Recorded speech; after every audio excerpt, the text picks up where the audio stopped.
Chapter 1. The Arrival. My name is Emily Parker, and I've always been drawn to the mysteries of the supernatural. So, when rumors of a haunted mansion hidden deep in the woods reached my ears, I couldn't resist the pull of curiosity. Little did I know that my quest for answers would lead me into the heart of darkness itself. The forest around me was alive with the sounds of the night, a cacophony of rustling leaves and chirping insects that seemed to whisper secrets in the darkness.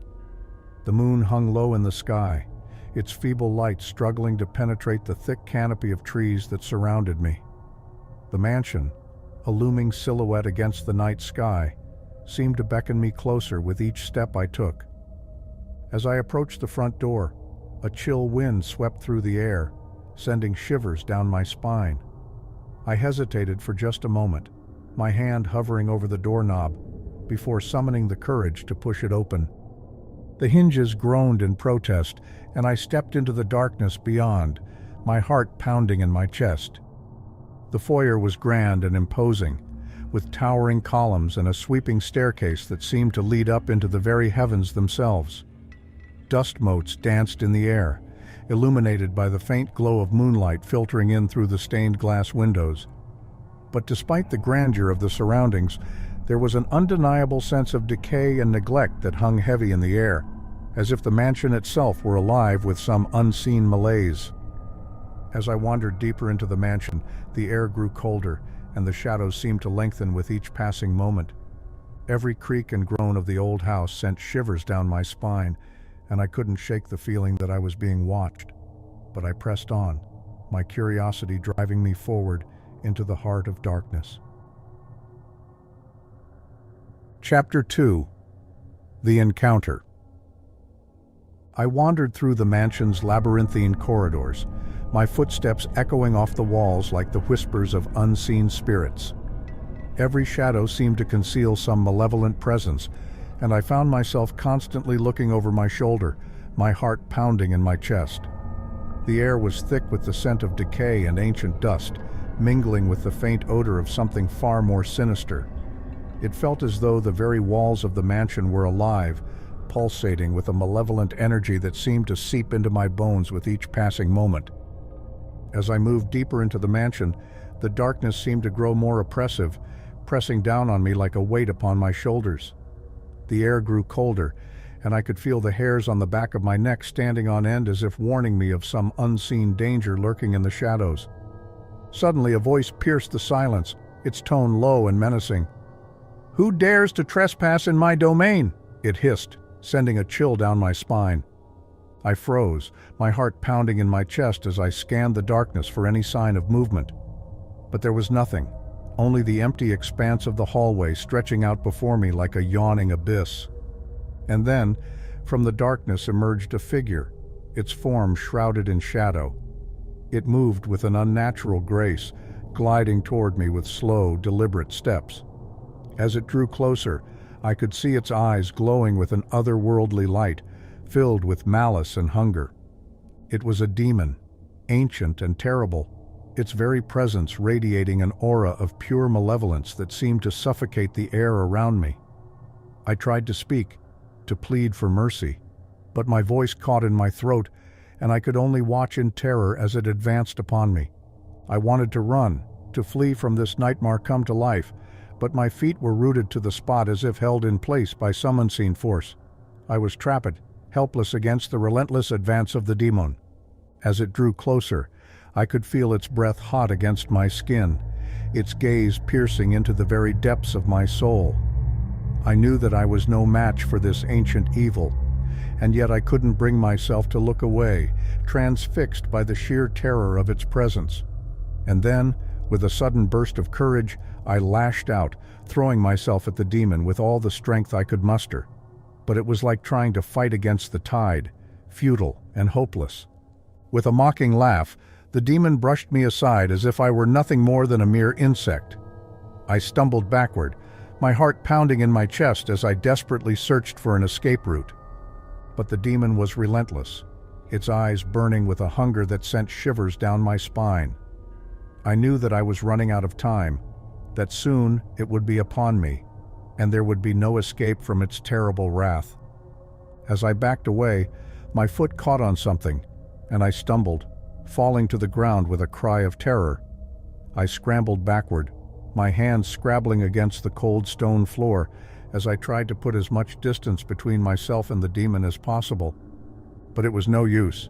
With a roar of rage, the demon lunged forward, its claws outstretched to claim me once and for all. I closed my eyes, bracing myself for the final blow, but it never came. Chapter 3. The Confrontation. The demon drew closer, its presence radiating an aura of pure malevolence that seemed to suffocate the very air around me. "What do you want from me?" I whispered, my voice trembling with fear. The demon's lips curled into a sinister smile, revealing rows of razor-sharp teeth that gleamed in the dim light. "You have awakened me from my slumber," it growled, its voice like the rumble of distant thunder. "Now you must pay the price." With a wave of its hand, the demon summoned tendrils of darkness that wrapped around me like chains, binding me in place as it loomed over me with baleful intent. I could feel its breath hot against my skin, its gaze piercing into the very depths of my soul. I struggled against the darkness, fighting with all my might to break free from its grasp. But the demon was too powerful, its hold on me unbreakable. I was trapped, helpless against its relentless advance. As the tendrils tightened around me, I could feel the air being squeezed from my lungs, and panic rose within me like a tidal wave. I gasped for breath, my vision swimming as darkness threatened to overtake me. But just when it seemed that all hope was lost, a flicker of something stirred within me, a spark of defiance that refused to be extinguished. With a surge of adrenaline, I pushed back against the darkness, summoning every ounce of strength I had left. To my surprise, the tendrils loosened their grip, and I fell to the ground with a thud, gasping for air as I scrambled away from the demon's reach. It watched me with cold, calculating eyes, its lips curled into a snarl of rage. "You think you can defy me?" it growled, its voice low and dangerous. "You are nothing, mortal. You cannot hope to stand against the might of a demon." But I refused to back down. With a defiant glare, I met the demon's gaze head-on, summoning every ounce of courage I had left. "I may be mortal," I said, my voice steady despite the fear that churned within me, "but I am not without power of my own, and I will not let you destroy me."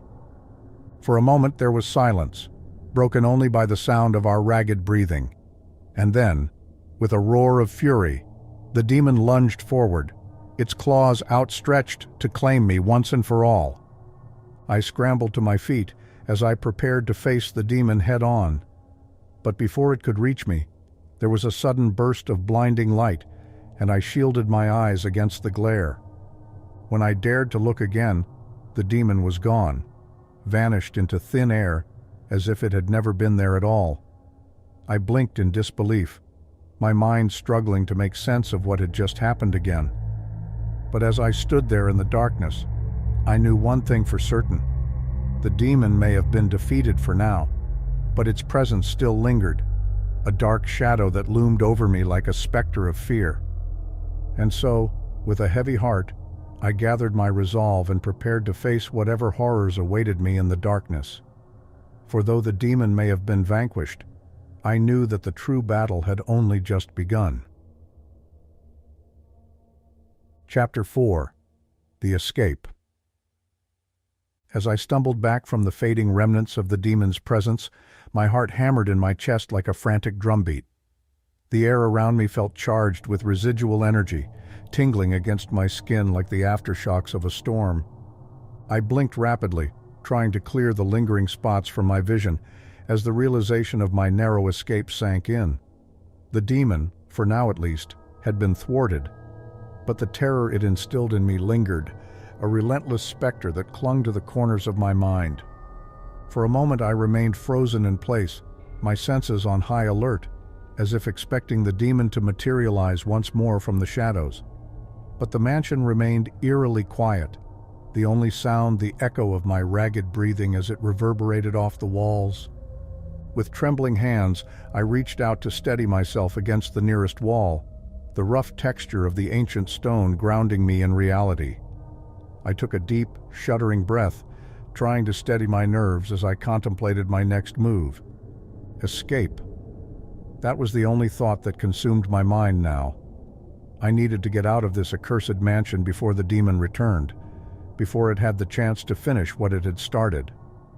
With newfound determination, I forced my legs to move, each step a battle against the overwhelming sense of dread that threatened to engulf me. I retraced my path through the labyrinthine corridors, my heart pounding in my ears with each pound echoing.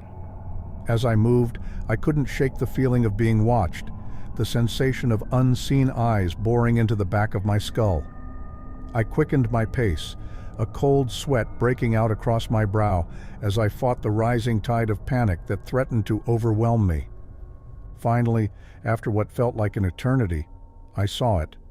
A faint glimmer of moonlight shining through a cracked window at the end of the hallway. It was a small beacon of hope in the suffocating darkness, a reminder that there was still a world beyond these cursed walls. With renewed vigor, I pushed forward, each step bringing me closer to freedom. The air grew colder as I neared the window, the temperature dropping until I could see my breath fogging in front of me with each exhale. And then, with a final burst of effort, I reached the window, throwing it open with a desperate strength I didn't know I possessed. The cool night air rushed in to meet me, carrying with it the scent of earth and freedom. I paused for just a moment, savoring the sensation of wind against my skin, before summoning the courage to climb through the window and out into the night beyond. I landed with a soft thud on the ground below, my limbs trembling with exhaustion and relief. As I stood there in the moonlight, gazing up at the mansion looming overhead, I knew that my journey was far from over. The demon may have been vanquished, but its presence still lingered, a dark shadow that stretched across the land like a stain upon the earth. But I refused to let fear consume me. With a steely resolve, I turned away from the mansion and set off into the night, determined to put as much distance between myself and that cursed place as possible. For though the demon may have been defeated, I knew that there were other horrors waiting in the darkness, other battles yet to be fought. But as long as I remained vigilant, as long as I never lost sight of the light, I knew that I would always find a way to survive. Epilogue. As I stumbled out into the cool night air, I could feel the weight of the demon's gaze still lingering upon me, its malevolent presence haunting my every step. But I knew that I had escaped its clutches, if only for now. As I made my way back to the safety of civilization, I couldn't help but wonder what other horrors lay hidden in the darkness, waiting to be unleashed upon the world. And though I knew that I would never forget the terror I had faced that night, I also knew that I would never stop searching for the truth, no matter where it might lead me. The moon cast its silvery glow over the forest, illuminating the path before me as I stumbled through the underbrush. Every sound seemed to echo in the stillness of the night, and I couldn't shake the feeling that I was being followed. As I reached the edge of the forest, I paused for a moment, casting one last glance back at the mansion looming in the distance. Its windows were dark and empty now, but I knew that the darkness within still held untold horrors. With a shudder, I turned away and made my way back to civilization, my mind racing with thoughts of the demon that I had encountered. I knew that I had faced true evil that night, and I couldn't help but wonder what other dark forces lurked in the shadows, waiting to be unleashed upon an unsuspecting world. But despite the fear and uncertainty that lingered in my heart, I also felt a glimmer of hope. For though I had faced the demon and survived, I knew that my journey was far from over. There were still mysteries to be unraveled and truths to be uncovered, and I was determined to face whatever horrors awaited me with courage and determination. And so, as I walked beneath the pale light of the moon, I vowed to never stop searching for the truth, no matter where it might lead me. For in the end, it was only by confronting the darkness within that I could ever hope to find the light. Chapter 1. Lost and Found. In the murky confines of the slums, a stray cat and its drone companion, B12, scuttled along the endless expanse of labyrinthine alleys, the drone's light casting an eerie glow on the moss-ridden walls and dilapidated machinery. The cat, a feline anomaly in this mechanical world, surveyed their surroundings with gleaming eyes, ears perked to the distant hum of rusted gears and sputtering engines. B-12, his thrusters operating on silent, ensured they remained undetected by the wandering robotic populace. Chapter 1. Lost and Found. Their explorations led them to a pitiful sight. Half buried under rubble, a companion robot, Vexa, lay immobilized, her metallic legs crushed under the weight of fallen debris. She pleaded for aid, her monotone voice echoing hopelessly amidst the junkyard. The cat, recognizing the plight of a fellow traveler, approached cautiously, its feline instincts at odds with the robotic tragedy in front of it. B-12's digital frame flashed red in the shadows, and it conveyed an order to Vexa to detach her damaged legs, enabling her to inch forward with her hands. Her mobility was beyond B-12's repair capabilities. As Vexa followed the instructions, B-12 hacked into and remotely controlled a nearby cubic cart, maneuvering it closer to the crippled robot. Once Vexa was free, she climbed onto the cart, and B-12 began to remotely direct the vehicle through the slums as the cat jumped next to her. In the street's bright neon lights, Vexa's form was revealed further. Once humanoid, now a mangled mess of wires and steel. But beneath the surface, her human-like AI consciousness persisted. Faint, flickering, it emitted a sense of terror and desperation that the cat could not ignore. Overcome with compassion, the cat began a low, comforting purr, leaning its body against Vexa's cold exterior, trying to offer some semblance of comfort in this harsh world. Vexa's voice box emitted a static-riddled "thank you," her digital screen displaying a faint flicker of hope. The cat tilted its head, unable to understand. B-12 quickly translated, giving the cat a sense of what Vexa had just expressed. It was a small moment, but one that solidified their alliance in this grim metallic landscape. Not too far away, a glimmering neon sign promised a solution. Han Surgery, 7-7. Han operated from a small, cluttered shop, filled to the brim with robotic parts. There was no place in the slums that B-12 and the cat hadn't explored, but they had never found a reason to visit Han's. Now, they had one. Han's establishment was just one of the many Surgery 7-7 shops scattered around the slums, and his reputation for being less than friendly often deterred other companion robots from seeking his services. However, given Vexa's dire condition and the proximity of Han's shop, they had no other choice. As they navigated the uneven terrain and cluttered paths towards Han's, Vexa's digitized voice shared fragmented memories of her past, images of hardship, but also joy, shared wisdom, and learned experiences from her many years spent in the slums. It painted a stark contrast to their grim surroundings. Little did the cat and B-12 know that they were heading towards an encounter that would challenge their resolve and courage, bringing them face to face with the dark underbelly of their world. Chapter 2. Neon Hope. The arrival at Han's repair shop was a wave of peculiar relief. It sat wedged between the rusting skeletal structures of old buildings, its vibrant neon sign glaring through the haze that hung heavy over the slums. The shop's name, Han Surgery 7-7, beckoned any damaged companion robots with its warm, inviting glow. Han, a tall companion robot with a polished exterior and a smooth, calming voice, greeted them at the entrance. He exuded an almost unsettling serenity amidst the chaos of the slums. B-12, hovering close to the stray cat, translated Han's clicks and whirs into understandable messages. "Welcome, visitors. How can I assist you today?" B-12 responded promptly, explaining Vexa's condition. "This companion unit, designation Vexa, requires immediate attention. Severe leg damage." Han nodded and inspected Vexa, who was lying on the remote-controlled cart, her screen flickering with fading life. "A concerning state indeed," he commented, his voice smooth, like a glass surface that hid murky depths. "Leave it to me." The cat and B12 watched as Han pushed Vexa into the shop, the door closing behind them with a thud that resonated in the eerie silence.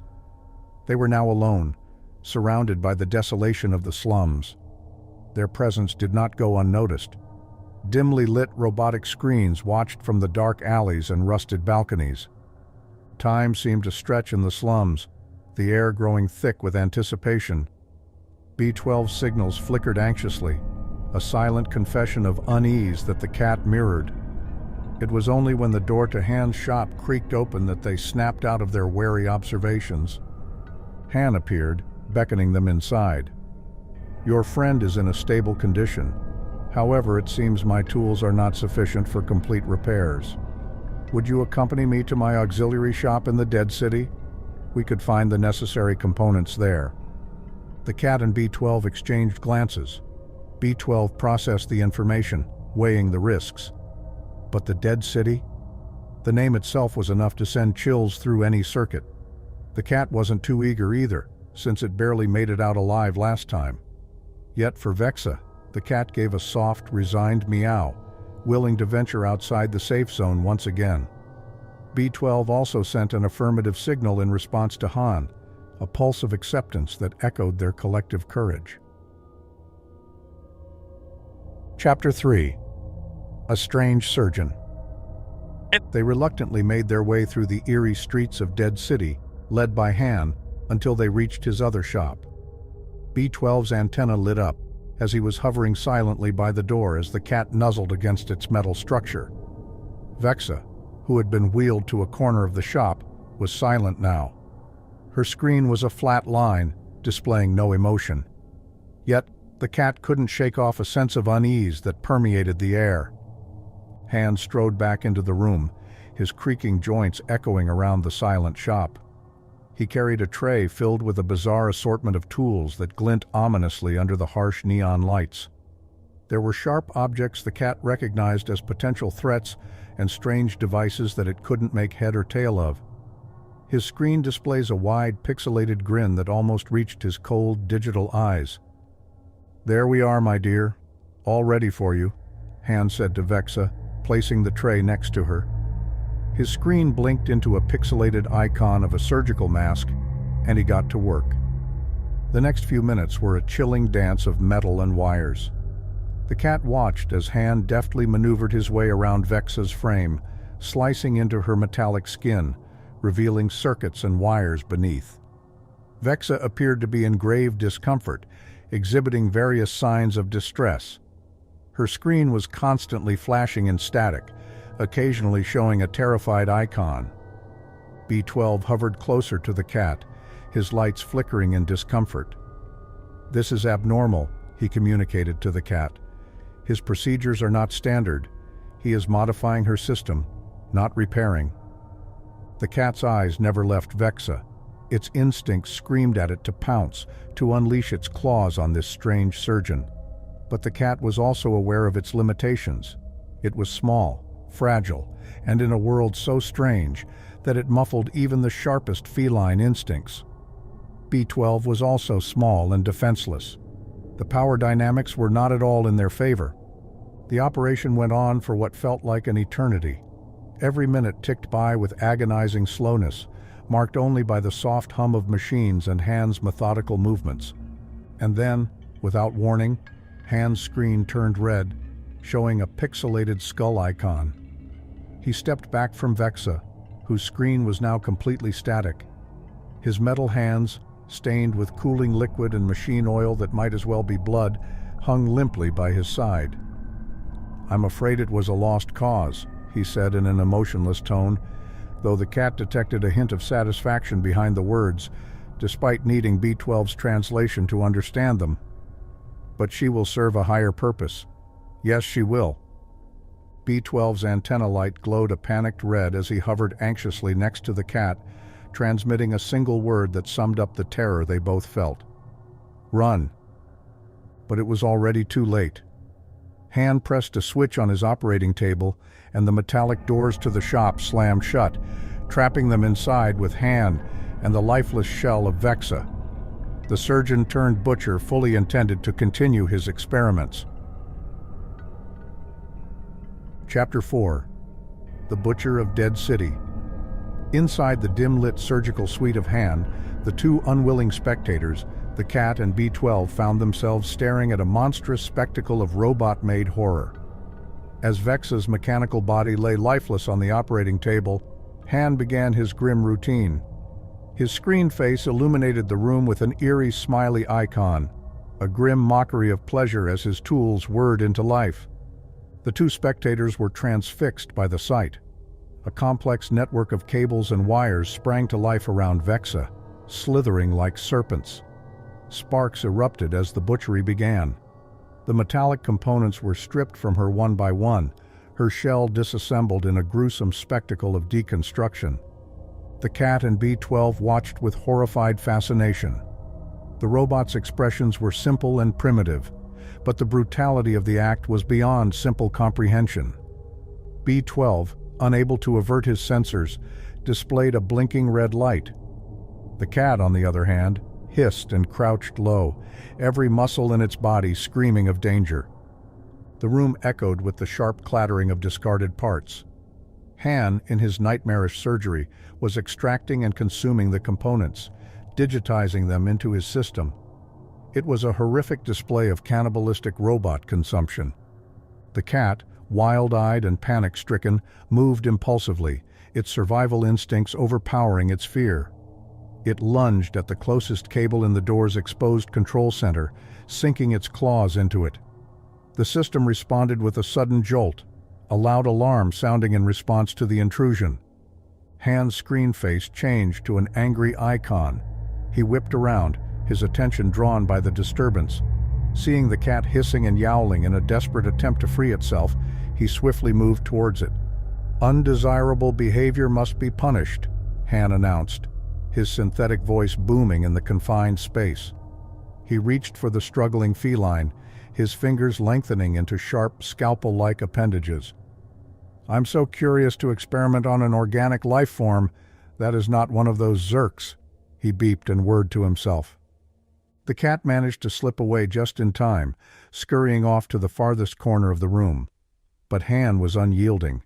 He turned to B-12, whose antenna light was blinking chaotically. The drone hovered in place, frozen by the sudden turn of events.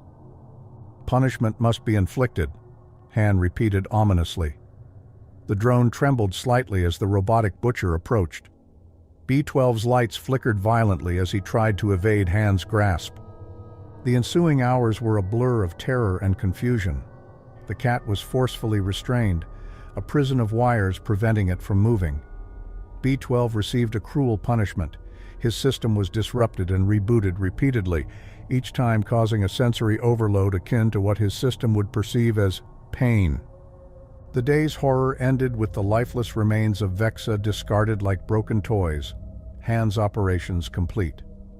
As they remained captive in the butcher's locked shop, a dreadful understanding was etched in the memory banks of B-12 and the fearful mind of the cat.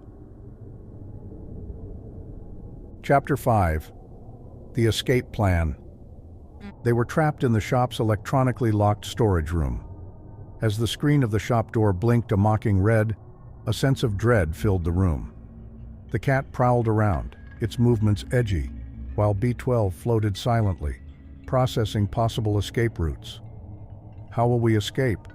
B-12's voice echoed, as if the bleak metallic walls themselves asked the question. His lights flashed continuously, indicating the intensity of his calculations.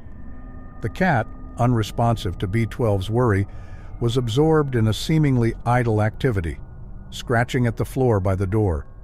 It dug its claws into the dusty carpet, again and again, in a strangely rhythmic pattern. "What are you doing?" B-12 asked, his lights flickering in sync with his words. Instead of a verbal response, a screen projection appeared before B-12, replicating the pattern scratched on the floor by the cat. It was a rough sketch of a symbol the cat saw when it first fell into the dead city. B-12's lights blinked rapidly as he recognized the symbol. It was part of the logo on the entrance sign of Dead City's sewers. "The sewers?" But the Dead City's underground is a labyrinth of Zerk territory, B-12 buzzed, his lights flashing an alarmed red. The cat merely twitched its ears, unfazed. Its plan was risky, yes, but it was their only chance. Their plotting was interrupted by a chillingly familiar hum. Han, the butcher, was returning. The cat swiftly retreated into the shadows as B-12 pretended to drift aimlessly around the room. As the butcher walked past them, their resolve hardened. They needed to escape, or they'd end up like Vexa, dismembered and consumed. When Han disappeared into the depths of his workshop, they resumed their planning. B-12 tapped into the network, digging for any piece of information that could help them navigate the sewers. Meanwhile, the cat prowled around the room, scrutinizing every corner, every seam, looking for anything that might aid in their escape. Suddenly, the cat's eyes glowed as it found something useful, a loose panel in the corner of the room. As it nudged it with its paw, a small crack appeared, just enough for B-12 to slip into. The cat meowed, looking towards B-12. B-12 bobbed slightly in a nod, his lights brightening with determination. Maybe I can bypass the security from inside. With the plan set in motion, the cat and B-12 braced themselves for the dangers that lay ahead. Their escape would be perilous, but they were ready. The horrors of Han's butcher shop had left them no other choice. Chapter 6. On the Run. With their plan set into motion, the cat and B-12 launched their daring escape. B-12 hacked the surveillance system and shut it off temporarily.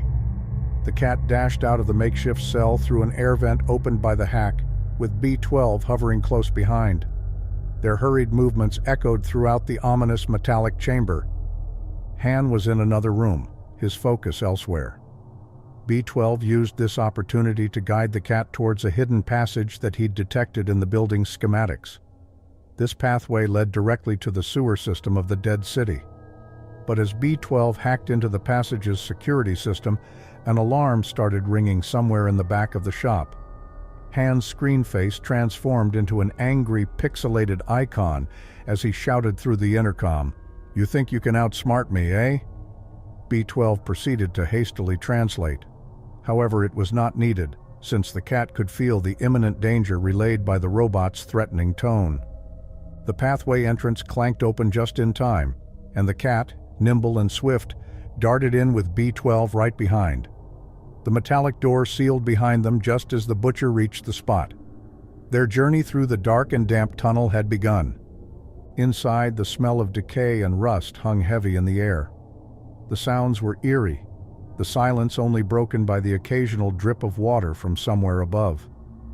B-12's flashlight function lit the path in front of them, and the cat led the way, its heightened senses guiding them through the labyrinth of passages. The sewer system of the Dead City was complex, a twisted maze of tunnels and passageways. But B-12's advanced mapping software and the cat's instincts guided them towards the exit.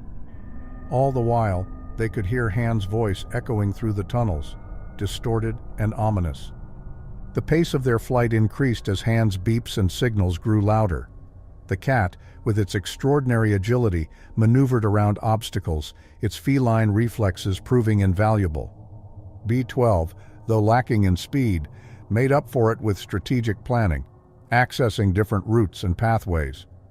In the final stretch, the tunnel opened into a large, cavernous area, littered with defunct machinery and detritus of the old world. The only exit was a steep incline, slick with moisture and algae, leading to a small opening at the top. With a determined look, the cat started the difficult climb, its claws digging into the slippery surface. Chapter 7. Feeding Frenzy. With the Dead City behind them and the relentless Han still in pursuit, the cat and B-12 ventured deeper into the labyrinthine sewers. They found themselves in an area that B-12's maps did not account for, a place both ominous and organic, far different from the mechanical lifelessness of the city above. They had inadvertently stumbled into a lair of Zerks.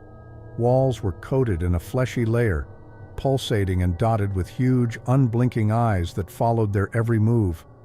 Zerk eggs were scattered around, a grotesque garden of burgeoning life in the heart of this dead world. The cat, always adaptable, seemed to understand the deadly potential of their surroundings. Its sharp instincts told it to tread lightly, not to disturb the lurkers in the darkness. B12, on the other hand, analyzed the surroundings, the situation, and Han's relentless pursuit. An idea formed in his artificial mind. B12's lights started flickering, a high-frequency pulse visible only to the Zerks. It was a signal, a call to attention that roused the Zerks from their slumber. As they did, Han's monstrous form appeared at the entrance to the lair, his screen face displaying a confident grin. "No escape this time," he boomed, stepping into the lair. But Han was oblivious to the danger he had stepped into. The moment his foot struck the fleshy ground, the lair came alive. Zerks scurried out from crevices and shadows, their glowing eyes trained on the butcher. Surrounded, the butcher could only look on as the eyes on the wall started to blink rapidly, their pulsating glow growing brighter. The cat and B12 retreated into a corner as the swarm advanced on Han. The butcher's confident pixelated icon morphed into one of confusion and fear as the Zerks lunged. What followed was a ghastly spectacle as Han, the butcher of Dead City, was overrun and consumed by the Zerks. An ironic fate indeed. In the aftermath, the cat and B12 quietly navigated around the still-feeding swarm, making their way towards the exit. The slums greeted them with a strange sense of familiarity and safety. The pair continued their journey, the horrors of the Dead City now behind them. Their destination, the outside, was still a long way off, but they had survived this step of their adventure. Epilogue. The Revelation. After many adventures, the cat and B12 managed to safely leave the slums and found themselves in Ant Village, a strangely peaceful and lightly populated area within the walls of the walled City 99. They started slowly climbing this vertical makeshift village in search of an access point to the next area, Midtown. This was near the upper part of the city, which B12 believed had access to the control room of the megastructure and could lead them to the outside. Among the rusting metal and decaying structures, there was an artifact that stood out. An aged pod, a device B12 immediately recognized from his fragmented memories. He recalled the scientist he was assisting in the form of a companion robot before he got trapped in the network. The device was a relic from the scientist's lab. It was a machine designed to transfer human consciousness into companion robots. The memory of the sick scientist walking into the machine came rushing back to B12 like a flood. He suddenly realized he was not just an observer or an assistant at that moment, he was the scientist himself. A shocking realization rippled through B12's digital consciousness. His lights blinked erratically as he processed this new information. He was the scientist who tried to cheat death and ended up trapped in the digital realm for hundreds of years until an unexpected bond with a stray cat allowed him to inhabit a small drone. This newfound understanding led B12 to an even more staggering hypothesis. Perhaps the companion robots were not simply AI that evolved over time, but rather the last surviving humans who transferred their consciousness into the robots to avoid the plague. The erratic behaviors, the diverse personalities, and the flashes of humanity all began to make sense. Their fragmented memories and habits weren't programming quirks, but glimpses of their past human selves. With this revelation, B12 recalled Vexa's peculiar joy and vivid emotional experiences despite her mechanical body. Her fragmented, damaged memory banks might have recovered slivers of her long-lost human memories. It was tragic and fascinating. Even more disturbingly, this could explain the sadistic tendencies of Han, the butcher of Dead City, the pleasure he found in disassembling and consuming his fellow companion robots, his fascination with inflicting pain upon the cat, an organic being, in a world devoid of organic life. Han might have once been a human, a killer, and his cruel personality persisted, warped and amplified, in his new robotic form. B-12 shuddered, his lights flickering in horrified understanding. The slums, the robotic companions, the horror of the dead city, they were all remnants of humanity's desperate attempt to survive the deadly plague. A world filled with forgotten souls who had lost their human identities, lingering as distorted shadows of their former selves. The tragedy of their existence, the hollow echo of what was once life, filled B-12 with unprecedented empathy and sorrow. The duo's journey was far from over, but now they traversed the desolate landscapes not just as survivors, but as remnants of a forgotten human world. A small drone carrying the weight of his past, and a stray cat, his beacon in the dark. Their bond had deepened, bridging the gap between digital and organic life. They pressed onwards, searching for the outside, carrying the burden of their shared revelation into the uncertain future.